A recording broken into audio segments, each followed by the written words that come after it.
trench, damu ilikuwa inatiririka.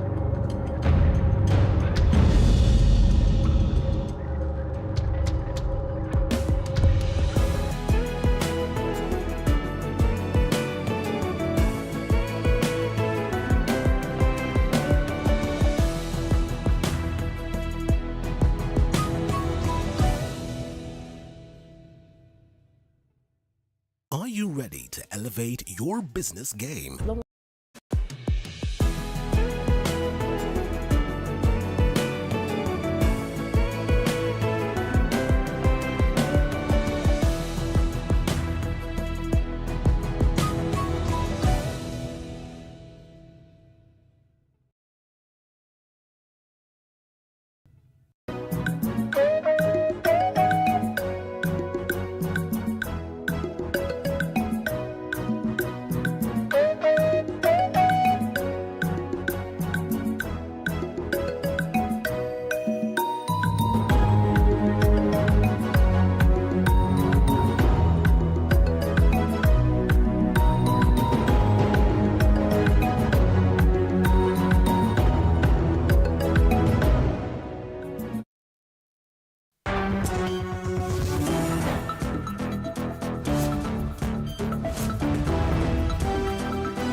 Good afternoon, live from Nairobi, Kenya. This is TV47 live news broadcast. I'm ready to bring you up to speed with the latest. Here is what is coming up.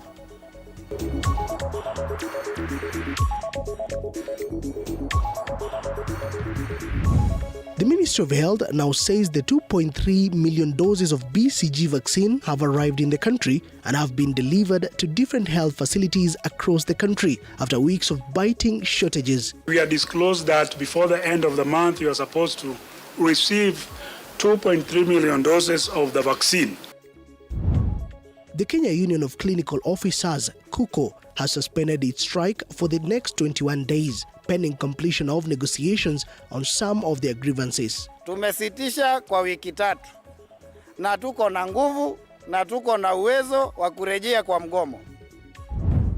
The Ethics and Anti-Corruption Commission announces a major investigation against judicial staff suspected of corruption. Say that our teams are already in these 3 stations, but we are looking more broadly at the judiciary as a whole. My name is Moige William. Welcome on board. Starting off, the Kenya Union of Clinical Officers, that is KUCO, has suspended its strike for 21 days. That is pending completion of negotiations on some of their grievances. KUCO Secretary General, that is George Gibore, has stated earlier on that this is to allow negotiations to take place. Sisi hatujamaliza mgomo. Tumesitisha kwa wiki 3 na tuko na nguvu na tuko na uwezo wa kurejea kwa mgomo. Tunausitisha ndio tuweze kukua na maongezi kama vile serikali ama waajiri wetu wameweza wakatuuliza, na kwa sababu tumekuwa na maelewano hapo mbeleni na wakakosa kuyatimiza. Wasipotimiza haya kwa siku 21 tutakuwa tunarejea kwa mgomo, lakini hatutaki hayo. Kwa sababu mambo mengi ni mambo ambayo hata kwa wiki 1 ama wiki 2 tunaweza tukamaliza, na yale makubaliano ambayo tuko nayo ambayo yameweza yakasajiliwa kotini, sio mambo ati tunaenda kufanya negotiation. Tunaenda tu kuangalia vile tutaweza kuhakikisha ya kwamba yanatekelezwa, ndio maafisa tabibu wafanye kazi vyema, na la muhimu Mkenya wa kawaida aweze kupata afya na kwa njia iliyo bora.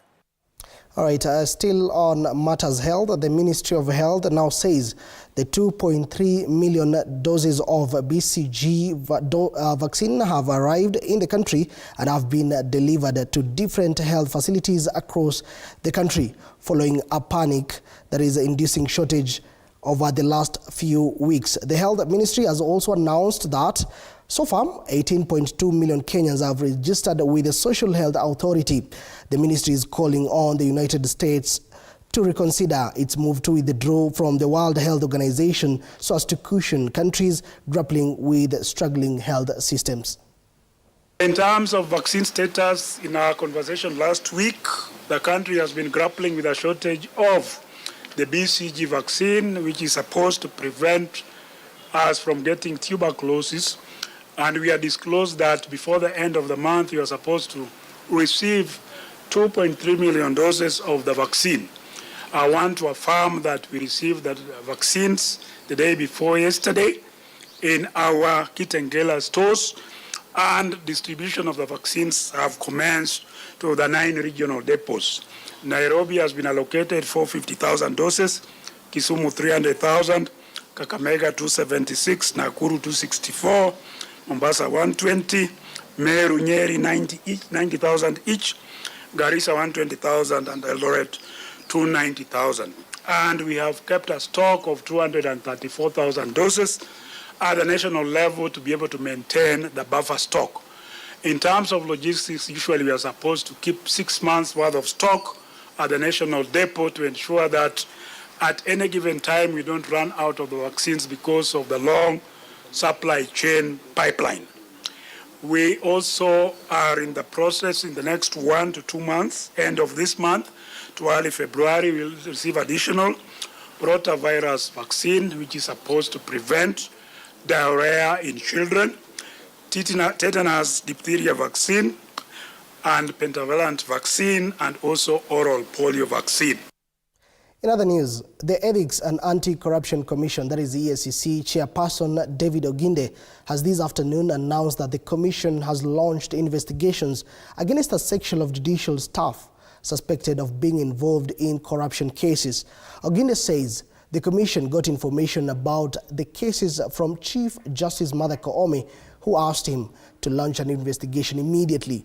This comes in the wake of sharp criticism from judiciary stakeholders. The Law Society of Kenya last week criticized the Judicial Service Commission, accusing it of failure to address corruption, promote transparency, and safeguard the independence of the judiciary.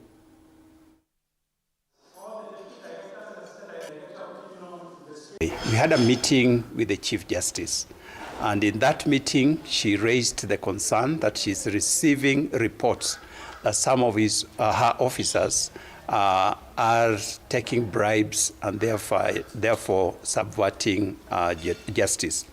And so she, on her own initiative, called upon us to help her in this area.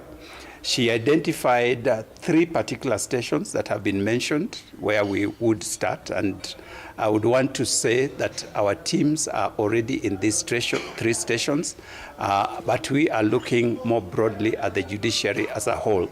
So should we find anything, we'll take the necessary steps that need to be taken to bring these people to justice so that we combat corruption within the judiciary, because the judiciary is really a key pillar of integrity, upholding justice within this country. And we cannot afford to have people within that whole system who are actually subverting that very important step in our judicial system. And Nairobi Governor Johnson Sakaja has waived painting permit fees for property owners in Nairobi City Central Business District. Speaking during a meeting with sub-county and ward administrators, together with his executive team, Sakaja says the initiative will allow landlords to repaint their buildings within the 90-day deadline notice issued earlier this week. The waiver applies to several key areas within Nairobi, including the Central Business District, Westlands Shopping Center, Upper Hill, and Ngara. We exempt them for permits for painting and restoring their buildings for 90 days. So CS prepare that notice. Yeah. Lakini wamesema ati nini inaitwaje? Afya center tusibadilishe rangi.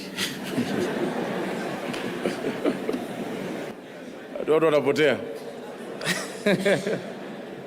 Wamesema Sakaja pigeni rangi lakini afya center usiguse, ibaki green.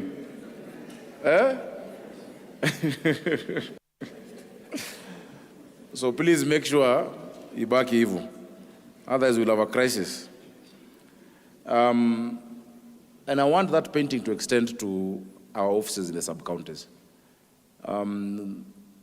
Let's make sure that they're all in good order. Yeah?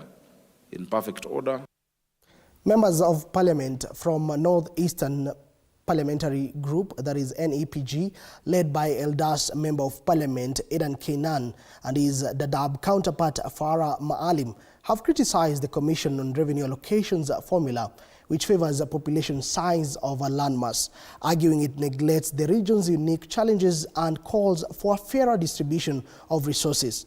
The MPs also pledged to push for government funds to support regional development and address local challenges.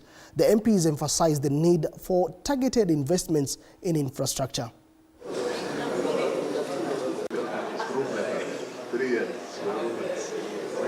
This will take it to court and they will never go anywhere. I can assure you that. This country belongs to us all. It doesn't just belong to what you feel is your own selfish corner. Northeastern province is decades behind the rest of the country. Decades behind. The reason why our children don't do very well in the national examinations is if you see a student who is doing biology and has never seen a biology teacher for 4 years. Many schools, because of insecurity, the teachers who are there from other parts of the country have run away. In some cases, it's not because there's insecurity, it's just because they initially find a way to get employed in the Teacher Service Commission, and later on they get the support of people in the Teacher Service Commission to allow them to come back. And we will not even wait for somebody to give us a share. We want to be on the table where these decisions are made, where the national resource taxes actually are going to be shared. And this is why we are saying, by the grace of God, there are particular regional flagship projects that we have been pushing since independence. The tarmacking of the Garissa, Wajir, Mandera Road has been on the government agenda since independence. The tarmacking of the Garissa, Livoy, Dadaab, Harhar, Kismayu has been on the government agenda. We need to see it done. Continues to marginalize the region, leaving critical development projects unimplemented. We therefore urge all decision makers to reconsider their skewed view of the region's issues by reviewing their prioritization criteria with a view to bridging the region's development gaps. Elsewhere, President William Ruto has said that the government is investing more than 130 million Kenya shillings to extend the dike in Budalangi to address lake backflow and restore arable agricultural land, thereby enabling residents to engage in productive activities. Ruto further says the project will also safeguard and restore access to vital institutions and infrastructure. Ruto spoke when he launched the extension of a secondary dike for River Nzoia flood control project in Budalangi, Busia County. On his extended tour of the Western region, the president is accompanied by Deputy President Kithure Kindiki, Prime Cabinet Secretary Musalia Mudavadi, Speaker of the National Assembly Moses Wetangula, MPs and area MCAs.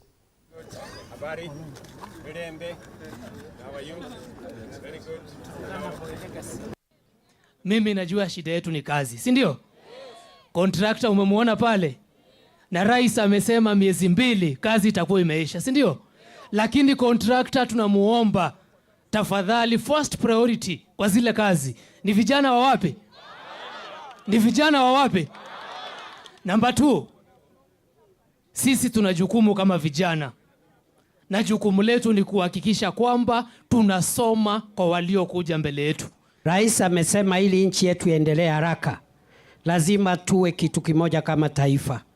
Kusiwe na ubaguzi wa kikabila, wa kidini, wa kijinsia, wa kiumri, kusiwe na ubaguzi wa aina yoyote. Rais anasema Kenya ni moja, taifa letu ni moja, sisi ni ndugu moja. Kenya hatutaki tena migawanyiko na chuki na ukabila. Tunataka sisi wote tuungane kama timu moja. Sema unajua huyu Wanjala alichaguliwa na ODM na ni mtu ya kusumbua. Si mnajua huyo ndugu yangu mheshimiwa Otuoma. Si tulichaguliwa mirengo tofauti, lakini sasa tumeamua sisi ni timu moja ambaye tutafanya kazi kwa pamoja. Tuhakikishe ya kwamba tunasomesha watoto wenu, tunawasaidia kilimo, tunaunganisha stima, tunapanga maendeleo, ndio Kenya iweze kusonga mbele. Hatuna haja na biashara ya ukabila ama chuki ama migawanyiko.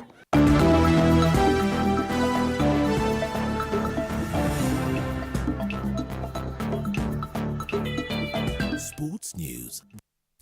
In the world of sports, Barcelona, Liverpool and Atletico Madrid booked their spot for this year UEFA Champions League quarter-final that was played last.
William, do enjoy the rest of your viewing. Good afternoon.